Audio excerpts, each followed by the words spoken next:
बिस्मिल्लाहिर्रहमानिर्रहीम। अस्सलाम वालेकुम दोस्तों, मैं हूं चौधरी मोहम्मद अकबर एडवोकेट। आज मैं बात करूंगा कि मेंटेनेंस अलाउंस जो हैं वो बच्चे के हैं, बीवी के हैं, उनका क्या तरीक़ाकार है और कोर्ट किस तरह से जज करती है कि कितने मेंटेनेंस होने चाहिए और कितना खर्चा जो है वो इंटरम लगाना चाहिए, और इस तरह से जो फाइनल डिग्री होती है उसमें किस तरह से असेस किया जाता है। दोस्तों, इससे पहले मैं तफसील में जाऊँ, मेरी दोस्तों से रिक्वेस्ट है कि मेरे चैनल को लाइक करें, शेयर करें, सब्सक्राइब करें, बेल आइकन को ज़रूर दबाएं ताकि मेरी जो भी नई वीडियो है वो सबसे पहले आप तक पहुंच सके। दोस्तों, बात यूँ है कि जब भी आप मेंटेनेंस का दावा फाइल करते हैं तो उससे तो पहली डेट पे जो नोटिस वगैरह होते हैं और इस तरह से जो आप मुद्दा जो है वो जब पेश होता है पहली डेट पे, तो अदालत को इख्तियार हासिल है कि वो इंटरम खर्चा यानी इंटरम मेंटेनेंस जो है वो बच्चे के जो है वो मुकर्रर कर सकती है, और उसमें ज़रूरी नहीं है कि वो जवाब दावा ही देगा तो ताबी किए जाएंगे। अदालत के पास फुली इख्तियार है कि वो पहली ही डेट में उस खावन की यानी शोहर की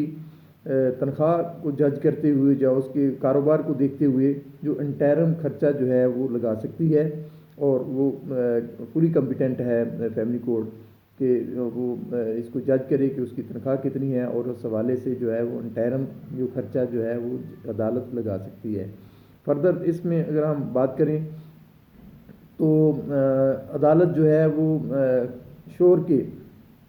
कारोबार को देखती है, उसकी जॉब को देखती है, और इस तरह से अगर कोई वो फॉरेन कंट्री में है तो फिर भी उसकी तनख्वाह वगैरह या उसकी जो है अर्निंग है उसको देखते हुए जो है वो खर्चा अबूरी लगाया जाता है। और सेम ही प्रोसेस है जो जिसमें वो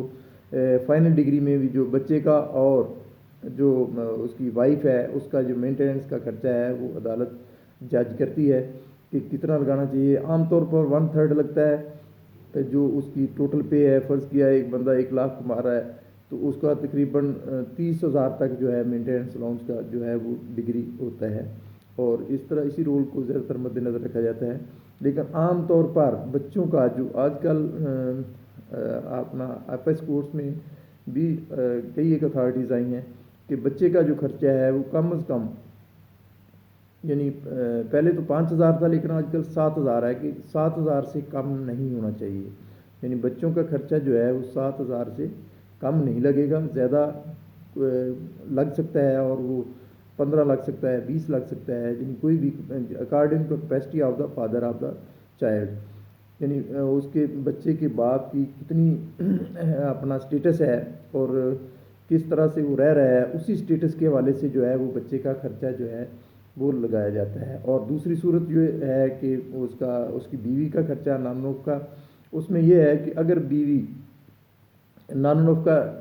जो है वो क्लेम करती है और इसी दौरान में शोहर जो है वो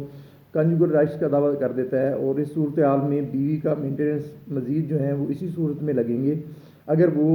हकूक़ ज़ौजियत जो है वो अपने शोहर के साथ पूरी करती है। अगर वो इनकार करती है तो इस सूरत में अदालत जो है वो उसके मेंटेनेंस यानी औरत का खर्चा यानी उसकी बीवी का खर्चा नहीं लगाती है, और इसी सूरत में खर्चा जो है वो शोहर देने के पाबंद है जब वो औरत जो है उसकी बीवी जो है वो हुकूक़ ज़ौजियत जो है वो पूरी करे। ये था दोस्तों मेंटेनेंस यानी वाइफ के हवाले से कि बीवी जो है वो किस तरह से खर्चा वसूल कर सकती है, और इसी तरह उसका क्या तरीका कार है। जब हम इससे पहले मेरी इस टॉपिक पे वीडियो आ चुकी है, लेकिन मज़ीद इसमें तफसील रिक्वायर थी जो मैंने बता दी है कि अदालत जो है बच्चे के वालिद के स्टेटस को मद्देनज़र रखते हुए बच्चे का मंथली खर्चा अबूरी इंटरम और फिर फाइनल खर्चा जो है वो लगाती है, और इसी रूल को मद्देनज़र रखा जाता है। दोस्तों, आज तक के लिए इतना काफ़ी है। इंशाअल्लाह आइंदा मुलाकात होगी। अल्लाह हाफिज़।